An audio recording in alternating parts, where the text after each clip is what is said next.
ne me retirerai pas. You tell me that it's evolution. Well, you know.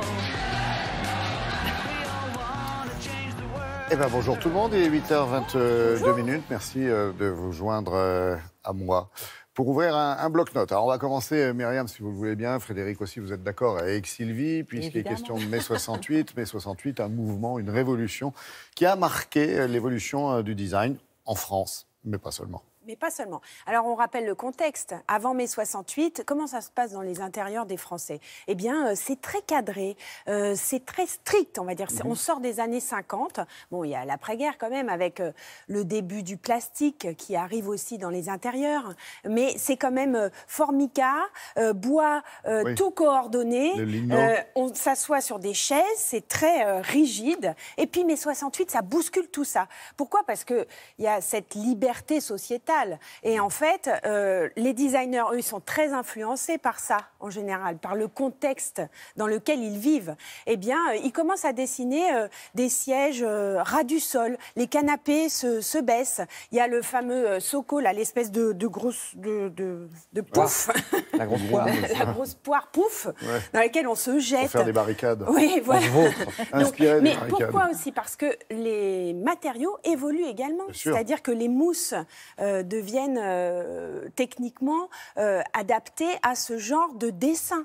Donc voilà, il y a à chaque fois qu'il y a une évolution dans le mobilier, même dans les intérieurs, c'est souvent lié effectivement au contexte historique et c'est lié aussi à l'évolution des matériaux. Alors nous avons rencontré deux spécialistes qui étaient dans les événements, enfin à peu près dans la rue, oui, regardez. Alors, on a les noms.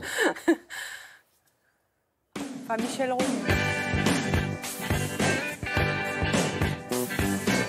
En mai 68, devant la Sorbonne, partout, il va y avoir des sittings. Les sittings, c'est totalement nouveau. C'est importer des méthodes de lutte pacifistes américaines, des hippies.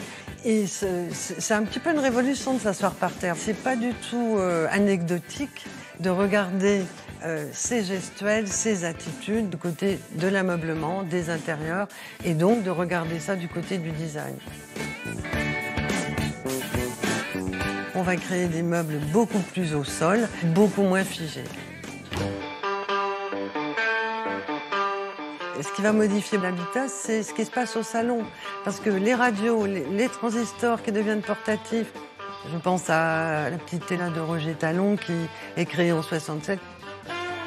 Si on pouvait retenir un siège qui serait le symbole de 68, moi je dirais c'est le sacco. Et ce sac, on va s'y avachir, c'est fini la bonne tenue.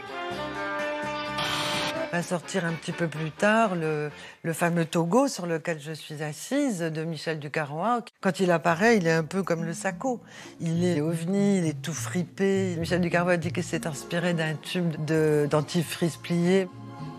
Avec ces nouveaux matériaux, Michel Ducarrois a voulu profiter de la souplesse et de la facilité d'interprétation pour apporter une touche de flexibilité, de sensualité et puis de nouveauté aussi. La première fois qu'on a présenté le Togo à Paris, je me souviens de discussions et de gens qui ne comprenaient pas bien ce qu'on faisait. Et il y avait une certaine crainte, effectivement, puisque c'est la première fois qu'on employait ces matériaux par rapport aux matériaux traditionnels et classiques qui étaient soit des structures métalliques ou soit des structures en bois. On n'imaginait pas qu'il allait durer peut-être plus de 50 ans, mais voilà. Moi, je n'aime pas ça du tout, je ne mettrai jamais ça chez moi. Voilà une résolution. Et vous? Non, moi je pense que c'est assez moderne et peu ordinaire. Le design, c'est souvent de l'anticipation. Le but des créatifs, c'est quand même prendre conscience avant tout de la novation technologique, écouter bien sûr et être au fait de la novation sociologique et du développement, et de mélanger tout ça dans ce qu'on appellerait une création et une nouveauté dans le domaine de l'ameublement.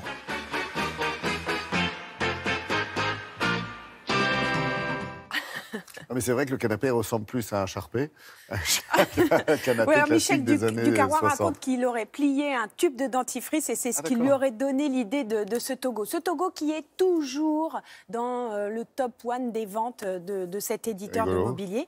Ouais. Alors, c'est vrai qu'il faut rappeler le contexte, on en parlait. La télé, elle devient portative et en couleur à partir de mai 68. Le transistor, il se transporte, on va dans sa chambre grâce avec. À l'invention de la pile. Mais non, oui, avant. non. Parce qu'avant, on était assis autour de la télé, assis autour du transistor. Vous parlez du gramophone aussi. Le gramophone aussi, si vous voulez. Du tourne-disque. Le tourne-disque. Non, mais c'est vrai qu'on vit autrement dans son intérieur, de toute façon, et que les rapports dans la famille aussi sont plus conviviaux, peut-être, et moins rigides qu'avant. Et du coup, les canapés comme ça où on se vautre, ça marche toujours. J'ai l'impression que vous avez envie de retourner dans le vôtre. Oui, bon. Ça se voit. Un petit peu. Merci Sylvie.